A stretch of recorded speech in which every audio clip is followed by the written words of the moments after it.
सालों बाद उसकी कॉल आई मेरे पास। यही रात के करीब 1:30 बज रहे थे।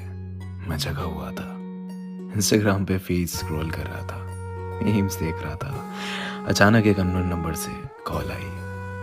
मुझे समझ में नहीं आया कि इतनी रात को आखिर कौन हो सकता है। मैंने सोचा इग्नोर कर देता हूँ, अगर कोई इंपॉर्टेंट कॉल होगी तो दोबारा आ जाएगी। आई इग्नोर्ड इट, लेकिन वो फिर आई। मैंने इस बार कॉल उठा ली।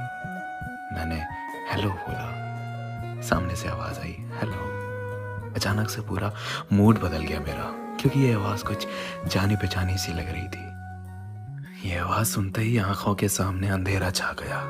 बहुत सी यादें ताजा हो गई, बहुत से जख्म ताजा हो गए। मेरी टूटी हुई आवाज में एक बार फिर हेलो निकला, और वहां से आवाज आई डिस्टर्ब तो नहीं किया। मुझे रिप्लाई करते हुए भी घबराहट सी हो रही थी। हाँ बोलूं ना बोलूं कुछ समझ नहीं आ रहा था। मेरे मन में सवालों का भवंडर घूमने लगा कि आखिर क्यों आज ऐसे अचानक इतने सालों बाद मेरी याद आ गई। क्यों आए हो आप? मैंने हिम्मत करके बोला नहीं, बोलो। उसने पूछा कैसे हो? मैंने कहा ठीक हूँ, तुम? मेरे इस सवाल के बाद उसका रोना छूट गया और कहा ठीक नहीं हूँ। अब मैं और भी ज्यादा कंफ्यूज हो गया कि ये हो क्या रहा है। आउट ऑफ नोवेयर इतने सालों बाद देर रात को कॉल आती है और रोना निकल गया। मैंने छुपाया, बात करी तो पता चला कि वो जिसके साथ थी उसने उसको किसी और के लिए छोड़ दिया। वो जैसे जैसे बता रही थी कि जिस तरह वो गिड़गिड़ाई उसके लिए, उसे रोकने के लिए, उसके प्यार के लिए, उसी तरह मैं भी गिड़गिड़ाया था एक दिन, उसी के लिए, उसी के प्यार के लिए। और जिस तरह उस लड़के ने मुड़ के नहीं देखा इसे, उसी तरह इसने भी नहीं मुड़ के देखा था मुझे। मेरी आंखों में आंसू थे और चेहरे पे मुस्कुराहट की।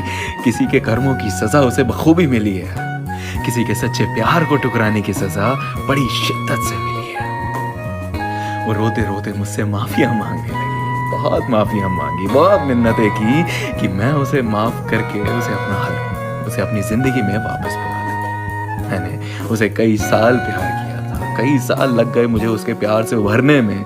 वो लौटी तो ऐसा लगा जैसे मेरी जिंदगी, मेरी खुशियां लौट आई। मैंने उसे माफ कर दिया। फिर उसने मुझसे पूछा क्या तुम मुझे अपनाओगे? इस सवाल को सुनते ही मुझे वो सारे दिन, सारी यादें, सारे किस्से याद आ गए। हमारी पूरी रिलेशनशिप फ्लैश हो गई और मैंने आंखों में आंसू लिए जवाब दिया कभी नहीं। मैं तुम्हें तुम्हारे किए पे माफ जरूर कर सकता हूं, पर तुम्हारे जैसे इंसान को अपनाने की भूल कभी जिंदगी में नहीं कर सकता। वो जख्म जो तुमने दिए, वो आंसू जो तुम्हारी याद में हर रात दिन महीने सालों तक बहाए, वो कैसे भूल जाऊं? वो दर्द जो तुमने दिया है उसे कैसे भूल जाऊं? ये जो हुआ है ना तुम्हारे साथ, ये तुम्हारे कर्मों की सजा है और इसे तुम्हें भुगतना पड़ेगा, ना चाहकर भी। अगर तुम्हारी कोई मजबूरी होती तो मैं शायद एक बार को तुम्हें अपना लेता, मगर तुमने मुझे किसी और के लिए छोड़ा। You replaced me. How can I forget? I am sorry, लेकिन मैं तुम्हारे साथ अब और नहीं चल सकता। हो सके तो मुझे दोबारा कॉल मत करना। इतना कहते ही मैंने फोन रख दिया। ये पहली बार था जो मैंने उसको ना कहा था। मुझे रोना तो बहुत आया और मैं रोया भी, पर मैंने गलतियां दोहराने की भूल नहीं की। जिंदगी में एक वक्त ऐसा आता है जब आपको दिल नहीं दिमाग से काम लेना पड़ता है। दिल अक्सर बहका देता है, पर दिमाग सब जानता है, सही गलत सब कुछ जानता है। हम सारी जिंदगी दिल की सुनते रहते हैं और दिमाग को इग्नोर करते रहते हैं। कितना गलत करते हैं हम।